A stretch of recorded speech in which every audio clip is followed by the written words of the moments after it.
अली एक छोटा, नेक और ईमानदार लड़का था। उसे नमाज पढ़ना और लोगों की मदद करना बहुत पसंद था।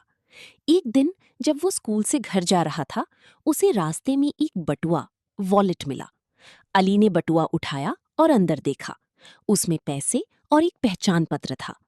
एक पल के लिए उसके मन में आया, मैं इन पैसों से खिलौने खरीद सकता हूँ। लेकिन फिर उसे याद आया कि इस्लाम में ईमानदारी बहुत जरूरी है और अल्लाह सब कुछ देखता है।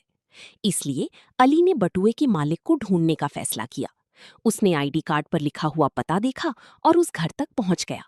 दरवाजा एक बुजुर्ग आदमी ने खोला। अली ने अदब से कहा, अंकल, मुझे आपका बटुआ रास्ते में मिला था। बुजुर्ग आदमी बहुत खुश हुआ और बोला, धन्यवाद बेटा, मैं बहुत परेशान था। उसने अली को इनाम के तौर पर पैसे देने चाहे, लेकिन अली मुस्कुराकर बोला, नहीं अंकल, मैंने ये काम अल्लाह के लिए किया है। बुजुर्ग आदमी ने अली के लिए दुआ की और कहा, अल्लाह तुम्हें हमेशा खुश रखे। अली खुशी खुशी अपने घर चला गया। ऐसी ही और इस्लामिक वीडियो के लिए हमारा चैनल सब्सक्राइब करें।